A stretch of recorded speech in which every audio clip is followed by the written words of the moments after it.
Setiap perkataan pasti memberi kesan kepada hati. Perkataan yang baik, yang diinginkan keridhaan Allah Subhanahu wa Ta'ala, menjadi sebab cahaya kepada hati. Perkataan yang tidak baik menjadi sebab kemurkaan Allah Subhanahu wa Ta'ala, kegelapan kepada hati. Dan perkataan yang mubah, yang dibolehkan tetapi bukan inginkan keridhaan Allah Subhanahu wa Ta'ala, juga bukan perkataan yang haram yang menjadi sebab kemurkaan Allah Subhanahu wa Ta'ala. Memperbanyakkan perkataan ini dan percakapan ini, percakapan yang kosong, yang tiada membawa manfaat, akan menyebabkan hati kita keras.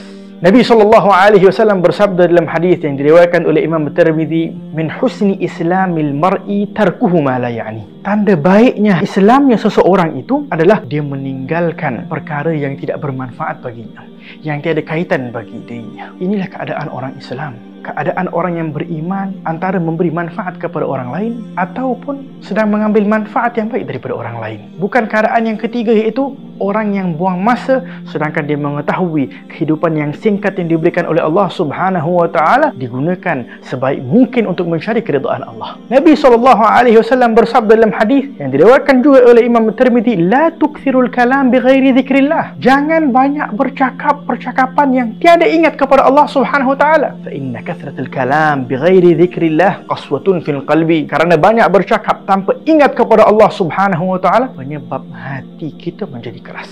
Wa inna ab'adun nasi minallahi ta'ala al-qalbul qasi. Orang yang paling jauh daripada Allah adalah orang yang hatinya keras. Syahwat ataupun nafsu kepada lidah dan lisan kita ini suka nak bercakap. Bila mana perkataan kita guna untuk mencari ketaatan, untuk mencari keridhaan Allah Subhanahu wa Ta'ala, seperti berzikir, membaca Al-Quranul Karim, berkata perkataan yang baik, selalunya berat kepada lidah kita untuk nak berkata perkataan tersebut. Bila kita turun bawah sedikit, perkataan yang tidak bermanfaat, yang tiada kaitan dengan kita, suka kita nak bercakap.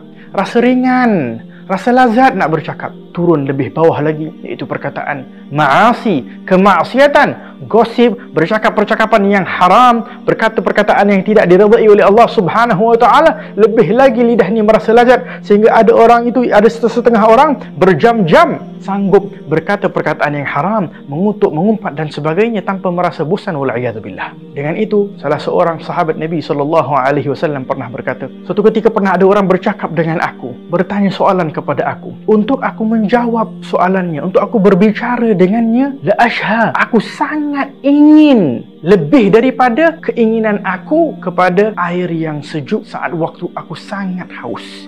Yakni maksudnya sangat aku ingin untuk nak jawab ataupun bercakap balik, akan tetapi aku meninggalkan perkataan dan percakapan tersebut khifatan an yakuna fudulah. Takut ianya menjadi perkataan yang tidak bermanfaat bagiku, yang tiada kaitan dengan diriku.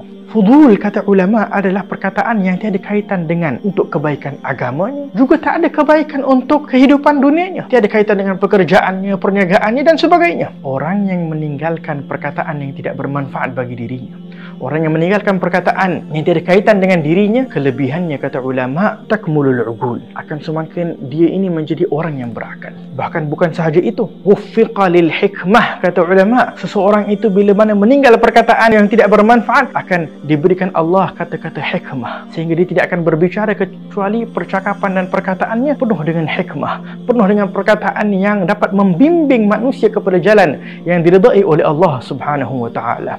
Dengan itu disebutkan afdalul kalam, sebaik-baik percakapan itu maqallat alfadhuhu, sedikit perkataannya tetapi ma'ani, makna-maknanya sangat luas. Kathura ma'ani, tetapi banyak makna, kefahaman, perkataan yang sedikit tetapi makna yang sangat luas.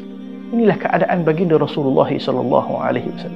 Rasulullah SAW diberikan Allah Subhanahu wa Ta'ala jawami'il kalim. Perkataan Nabi yang sedikit dikarang oleh para ulama, mujalladat. Berapa banyak buku-buku ditafsir hanya dengan beberapa perkataan yang disampaikan oleh baginda Rasulullah SAW. Bagaimana keadaan baginda Rasulullah? Disebutkan dalam Syama'il, Nabi SAW tawilus sakti. Kebanyakan waktu beliau diam. La yatakallama fi ghairi hajatin. Nabi SAW tak bercakap kalau tak ada hajat. Kalau tidak perlu, tidak Nabi SAW bercakap. Bahkan Sayyidatina Aisyah berkata, Rasulullah SAW kalamuhu bayyin, faslin, sangat jelas, sangat teratur, sangat padat dan maknanya luas, sehingga orang-orang yang berada dengan Nabi SAW mudah untuk menghafal apa yang disampaikan oleh baginda Rasulullah. Bahkan juga kata Sayyidatina Aisyah, orang kalau nak menghitung perkataan yang disampaikan Nabi, nescaya mereka dapat menghitung karena begitu padat dan penuh dengan makna dan jelas. Dengan itu, kita sebagai orang yang beriman kepada Allah Subhanahu wa taala, gunakanlah perkataan yang diridai oleh Allah, yang bermanfaat di dalam kehidupan kita yang singkat yang diberikan oleh Allah Subhanahu wa taala. Semoga bermanfaat dunia dan akhirah.